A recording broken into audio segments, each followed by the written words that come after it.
Hello, everyone, and welcome to another episode of the Talent Game podcast. I'm your host, Joe Burridge, and with me today is Jon Warner. Hey, Jon, welcome to the podcast. Hey, Joe, thanks for having me.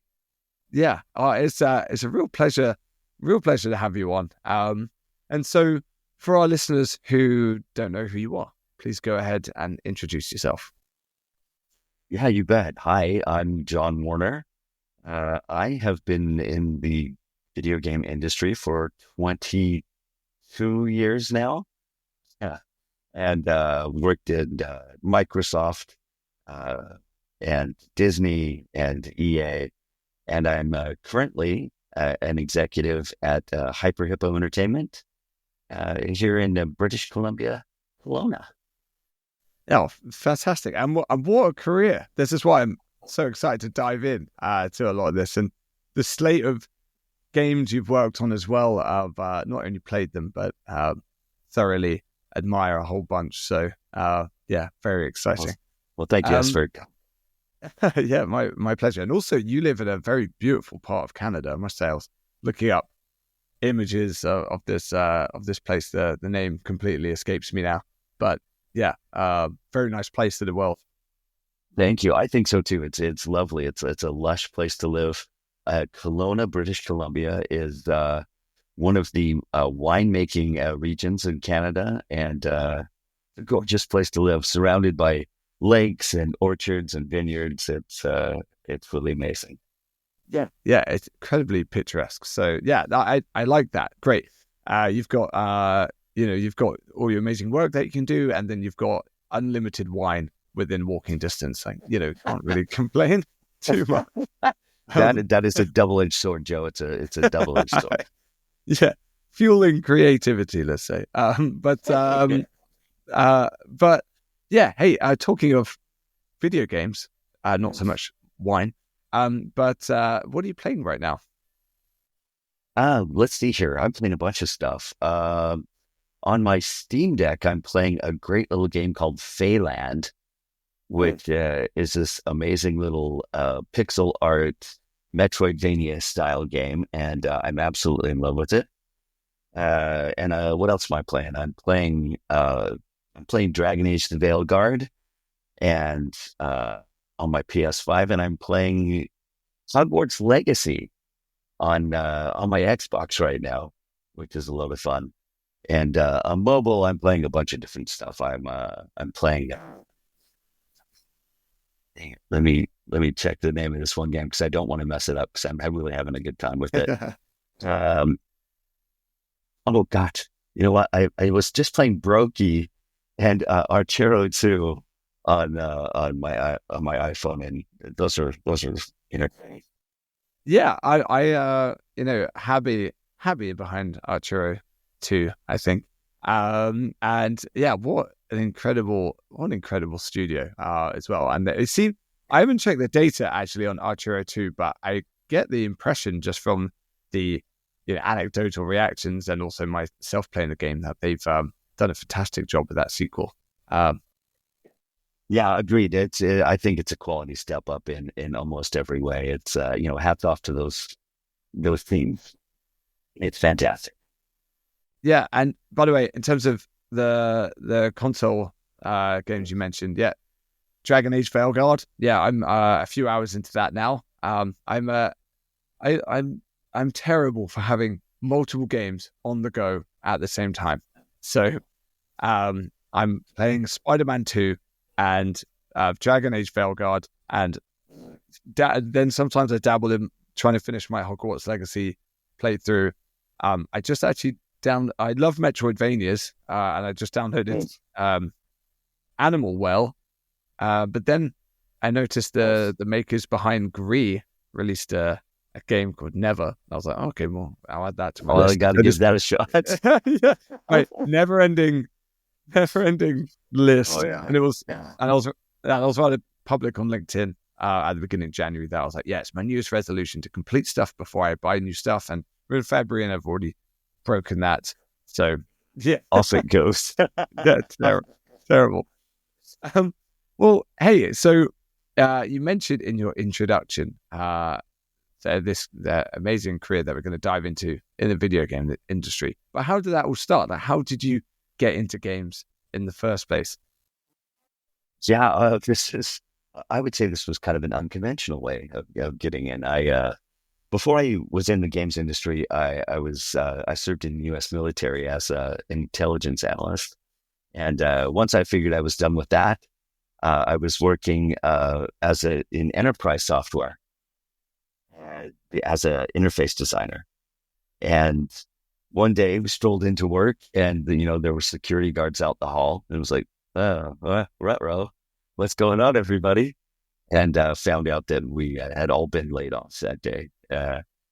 And I found myself in a really strange position because I hadn't been out of work in like 10 years.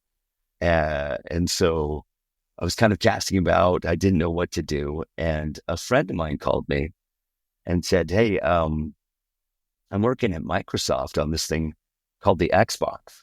He says, I think you'll really dig it. You should come work with me. It's like, okay, great. I'm in. And,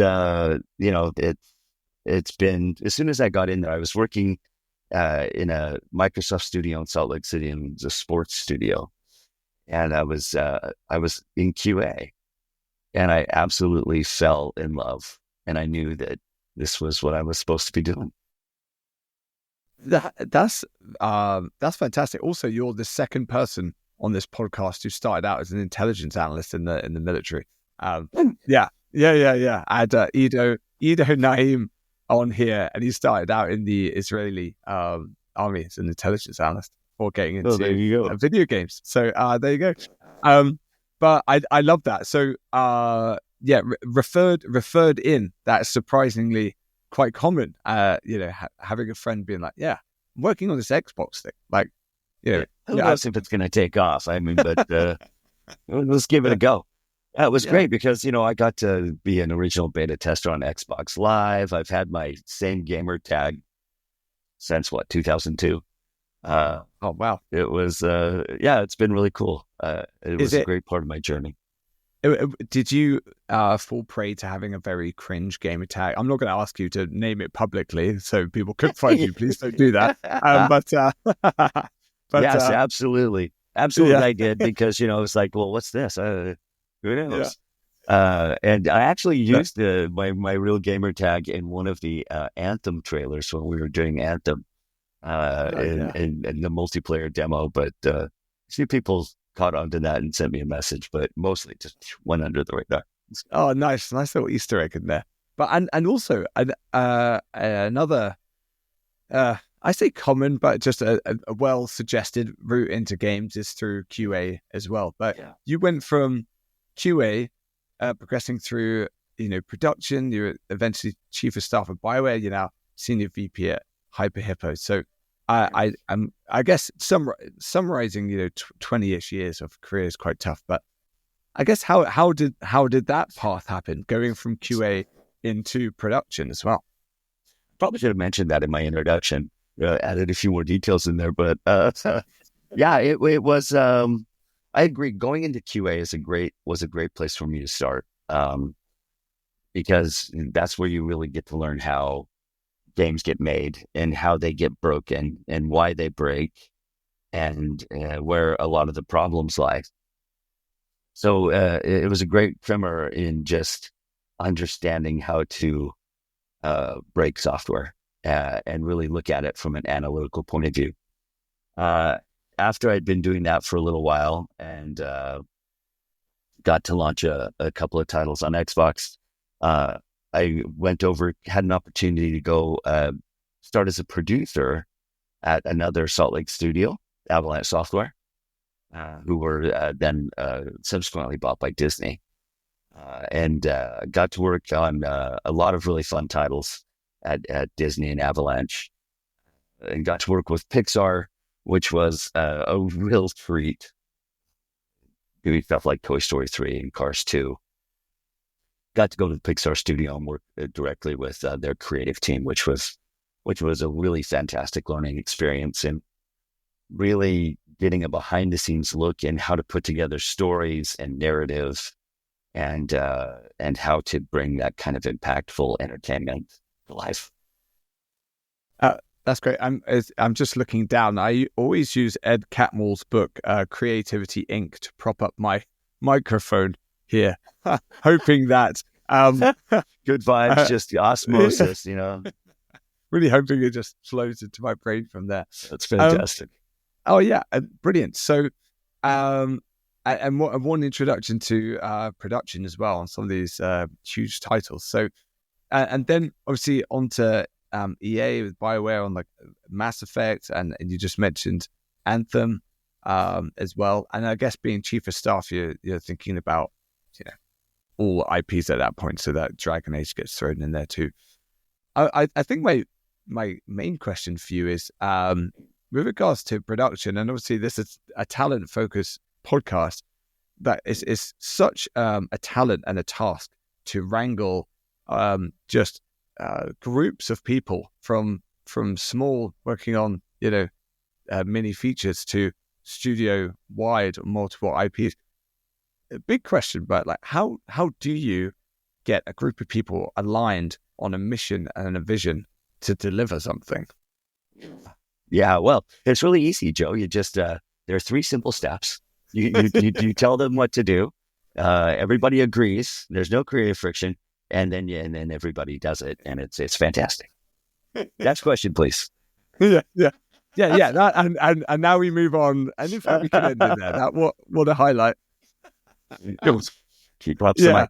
No, I did throw a huge grenade. I was just saying, I did throw a huge grenade of a question at you there. So it's a great question. It really is, and it's, I would say, one of the more difficult things to learn how to master in the industry. I'm a big believer in bringing people, in and along on the journey. Casey Hudson, who was a great mentor to me, said, "Hey, look, when you are crafting a vision for a game, you're holding the basket and you get to put a lot of stuff inside the basket, but everybody else on the team is putting stuff inside the basket too. And so you have to be able to set a clear kind of sandbox of, what's in and what's out, and what is good and what is not." And Casey was excellent at that. I was not, to be frank, for a lot of my career as a producer. That was one of the big tasks that I needed to learn, and I had many learning opportunities along the way, lots of failures, some good successes. And, it gave me a great appreciation for creatives who are working on especially large projects, who are able to bring it all together, craft a vision that is captivating and enthralling for the dev team, as well as business leaders, and then keep the focus on it and bring it to life. It's a gigantic challenge. Yeah, and my head is going through there a whole bunch of things.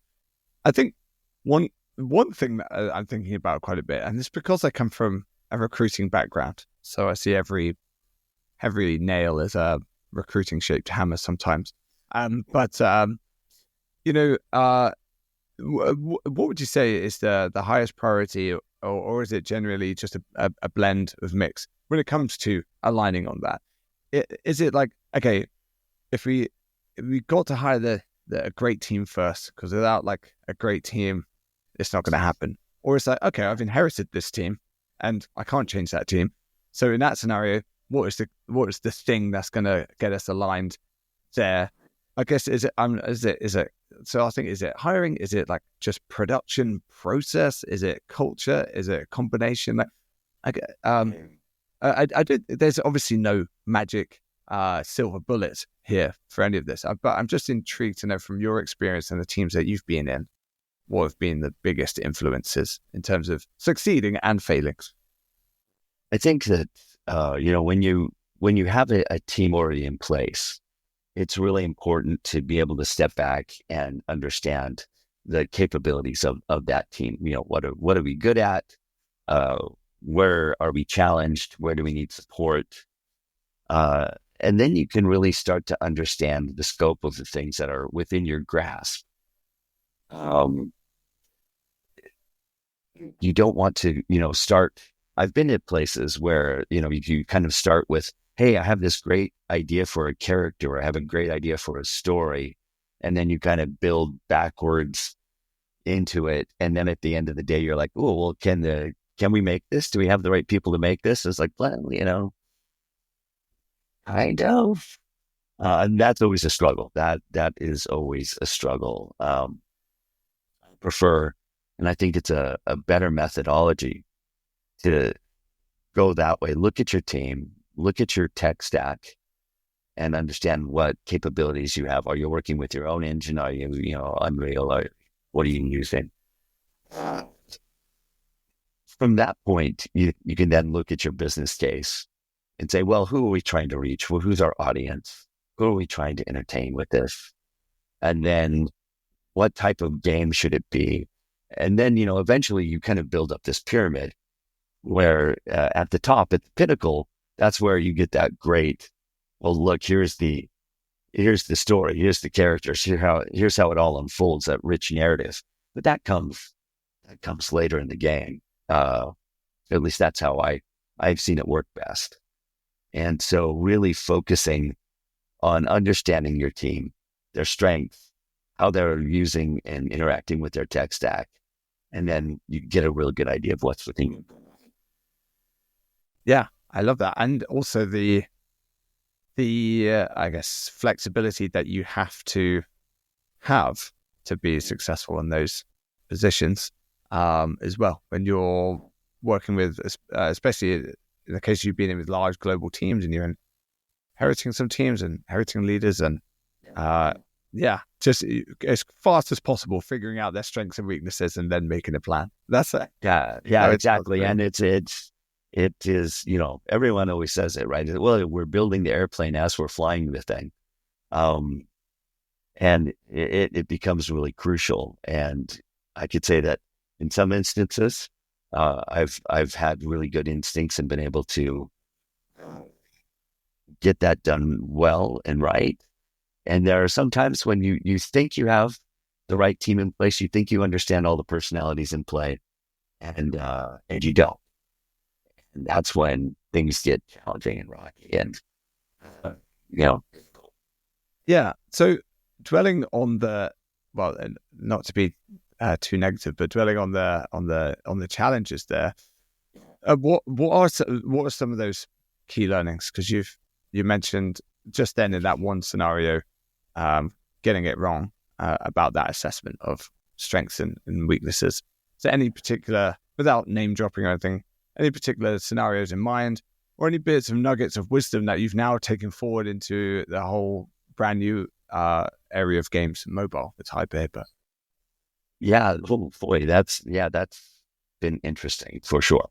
But let's start with going in and trying to sort out and figure out the team. I have great respect for everybody who is in this industry and who puts up their hand and says, "Hey, I want to make video games."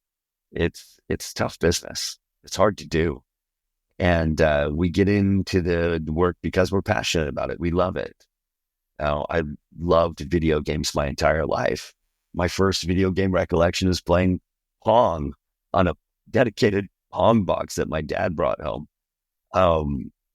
So it's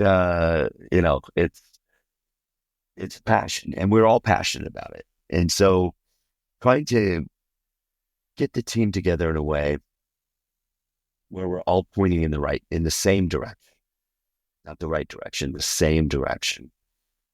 So it comes kind of back to vision, right? So if you, as a leader, if you haven't set a really clear vision that people can turn into action, then your people are going to struggle, and you're not going to have the kind of results that you want. And so for me, I always trace it right back to the leader setting the vision properly and appropriately and bringing people along on it. And then once we're all looking at each other, everybody understands the business case of what we're trying to make. Everybody understands, our team composition and the tools that we have at hand, our deadlines, our budget. I think this is an important one. Team needs to understand the budget so that time horizons become relevant, right? In order for this game to be profitable and so that we can make another one, God help us, you have to understand that this thing has to be profitable. And so this is how much money we have to spend. This is how much time that equates to with the team size. This is what we're trying to achieve. If those things aren't all clear, it's so easy for the team to go off track or to, noodle on the wayside. It can become a real quagmire. Yeah, and I think as well, from like you said, games is such a difficult art form to master, and there's very creative people in there. Would you agree that because everyone's striving to put their own imprint on the game? Going back to that analogy of everyone's trying to put their own things in the basket, their own eggs in the basket. But I guess if you have that really clear vision, everyone knows what to aim for. At that point, actually, you can give them a ton of autonomy in terms of like creative problem solving towards that shared goal, because they know the restrictions, but then they're opened up to like I said, be free in terms of the creative implementation. Exactly, and it keeps you from micromanaging. When everybody's got all the information you need and understands the goals, your job at that point is to get out of the way and let amazing things happen. That's fantastic. And I guess the second part, and I was getting ahead of myself with the way tagging on the mobile part to that previous question, but yeah, I guess the second part to that, I would love to know. You're coming up to your 4-year anniversary, I think, at Hippo. So, I'd love to know how that has been going from the world of PC console into mobile. Have those leadership lessons stayed true, or is there enough cultural and behavioral process differences in mobile for you to have had to adapt some? What a fantastic question. I think that, yes, the leadership lessons have remained true, and the things that I took away from my experience in AAA and console PC has really benefited. Leaving BioWare after my stint as chief of staff, I really wanted to take all of these valuable lessons that I learned and apply them. And I knew that there was a massive part of our industry that I just hadn't been exposed to or had a chance to work in or play in. And so, making that switch over to mobile, the games are very different. The timelines are very different. The budgets are very different. But the constant is the talent. You have passionate people who really love games, who want to make something really cool. And so those lessons transfer across really well. The lessons of not micromanaging, of making sure that everybody understands what's going on and why. I found that with smaller mobile teams have been much easier to implement than on, large AAA. So in that case, yeah, I found that those lessons have been really easy to transfer. And then it was just learning the vast amount of knowledge that I needed to figure out the mobile gaming space. And, fortunately, I had an amazing team backing me up and supporting me so that I could learn those lessons. Yeah, even my own experience coming from the world of PC console to now being much more involved with mobile. I think one of the and I'd love to know if you agree or not, but one of the most immediately striking differences is that I think the average person in mobile perhaps is closer to perhaps understanding the finances and business implications of the game they're developing. And I'm not saying that as a bad thing to anyone who works in PC console. I think just my experience in working in PC consoles generally, and maybe it was just quite removed, or it was like all in on, is this going to be the most incredible piece of art or something like that? But I think there is, maybe it's just baked in as a newer art form. We think mobile's really only been around for, I guess, well, actually, technically been around longer, but I think the iPhone launched 2007 compared to the first games console that was released, right? So I don't know. Do you agree with that? Or am I maybe just so happen to have met some very business astute mobile devs? I know. I think you're spot on. I think that mobile is such a data-driven process. Mm. Really have to be in touch with your players, and pre-IDFA, you really did have a really nice, clean, sharp look at who they were and what they liked, and so it really informed decisions that got made, how quickly your dev cycle needed to be. I beg your pardon. And how how quick you need to get to market. There's so many titles, there's so much saturation, standing out, and being very thrifty and efficient in your development budgets becomes super, super important. So yeah, I would agree with you wholeheartedly, Joe. I think mobile developers do tend to be acutely aware of the business situation. Yeah, and I guess maybe they just have the experience to do that. If you think you go from a 5-year dev life cycle to a 6-month one, well, funny enough, you're shipping more games and you get to see the fruits of that labor more often, and it just becomes part of your knowledge and everything else. Yeah, fantastic. So, before I guess we come to some of our closing thoughts. What if there's anything else at all that, because we skimmed over a lot, gone across quite a few big subjects. Is there anything else that you wanted to mention, or any other thoughts that come to mind about your journey here through the games industry on talent before we head to the final question? Yeah, I think that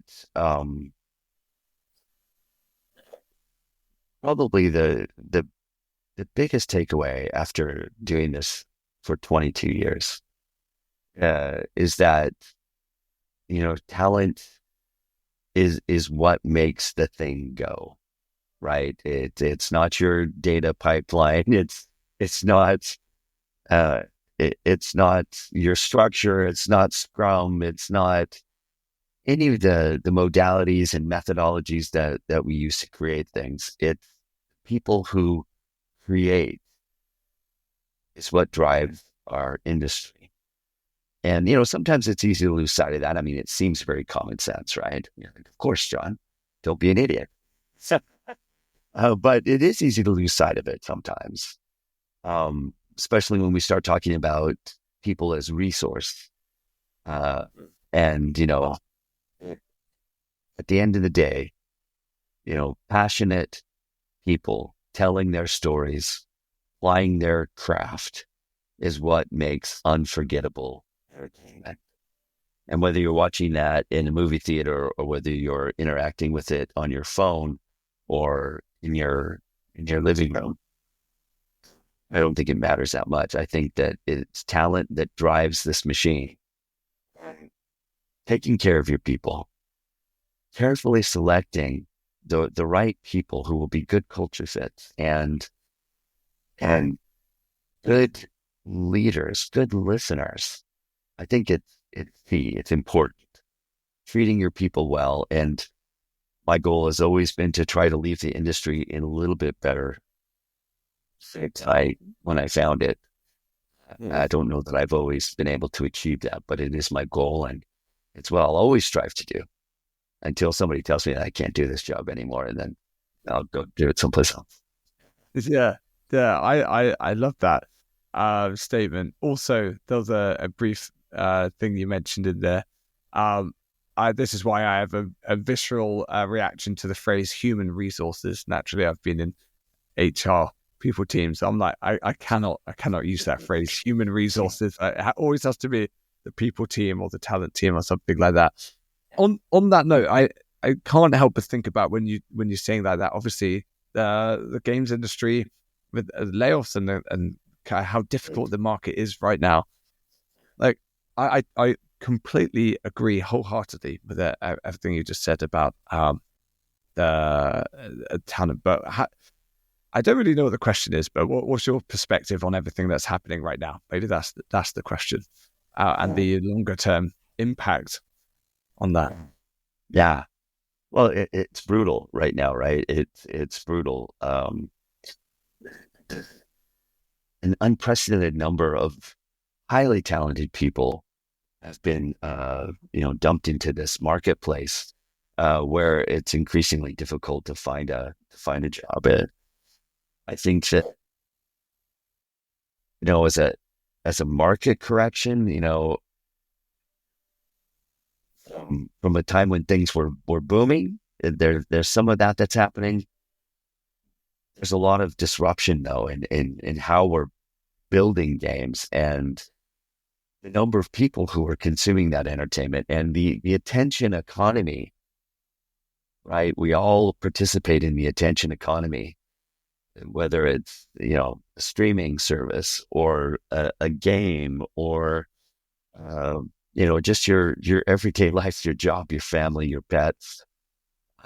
It all draws on our attention, and we only have so much to give. So I think that it's more important than ever that we are crafting experiences that are delivering, that delight and that wonder. When people go looking for something to play, they want to be really in love with the thing that they're playing. So yeah, I hope that we get through this period soon, that, the talented people who do this crazy job are back in a place where they should be doing great things. Yeah, and again, I totally agree. I'm just I'm forever the optimist, and so we won't dive into this now. I said we're getting to the end, and now we're diving into the massive issue of that. But I think I'll just say I totally agree. I think there are some interesting signs. There's always interesting signs to point towards whether it's going to improve or not. But yeah, that you're right. Like one thing that's kept me in the games industry, I think what pulls you in is that you love games. You love playing games. You're intellectually curious about how games are made, and you want to be part of that industry. Great. What keeps people in is the people, and I think I hear that time and time again. Being surrounded by people who love the same things that you do, incredibly smart people on the technology side, incredibly creative people on the art side, and also vice versa as well. Just this completely unique mashup of brains. It's fantastic. So yeah. So my final question that I ask everyone is, what is your favorite interview question? Oh, the favorite interview question. I have an absolute favorite interview question. I always ask it, and I want people to tell me about your biggest failure. Tell me about your biggest failure, the most spectacular failure that you've had. Tell me what it was, and tell me what you learned from it, and tell me how you recovered afterwards. And I love that question because I think it reveals a host of things. I think it lets you know if the people that you're talking with are willing to open up and be a little vulnerable. I believe that creating entertainment is one of the most vulnerable things that you can do, because you're putting it all out there for millions of people to critique and to love or hate. And people are vocal about that stuff. Yes, especially in games. I feel like Especially in games. And so if you have a candidate who you're speaking with who is willing to open up and be a little vulnerable and say, hey, I really struggled with this, or I had just a spectacular failure. And it took me months to recover from it, but I did. And here's how, and this is what I learned. I like to hear about their resiliency and the thing that they learned, because ultimately, Joe, I don't think we learn a whole lot from success. If you're just going down the road and everything you touch turns to gold, I don't think you're learning important things that will eventually catch up with you. And so when we fail, we learn important things, whether it's about the craft of making a game, whether it's about leading people, whether it's about finance and business. There's a host of lessons that can be gleaned from every failure. And, Lord knows I've had my share of failures, and I feel like I've learned from that, and I've been enriched by it. And so I always am super curious to hear people tell me about their failures and what they've learned, because I think that's where we really shine as human beings, is not necessarily in the triumph, but in how we bounce back from the trials, from the tribulations. And those are the people I want to work with. Brene Brown says that, in quoting Teddy Roosevelt, it's the people who've been in the arena, who know what it's like to do the hard work, to fight and to sweat. And, not the critics who don't know what it's like to be down in the pit. So I want to hear those stories. I want to celebrate those stories with my candidates. And I want to see what I can learn by asking that very crucial question.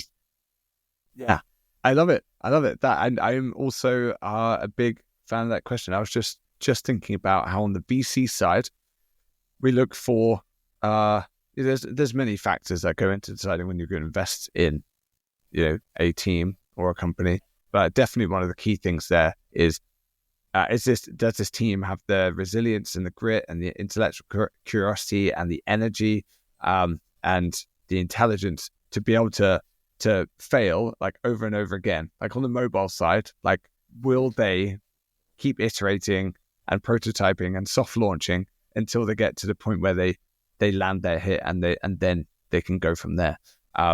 It's with creativity as well. It's like there are you're going to just fail so much more times than not, and you need to and finding those people who know how to take away every time.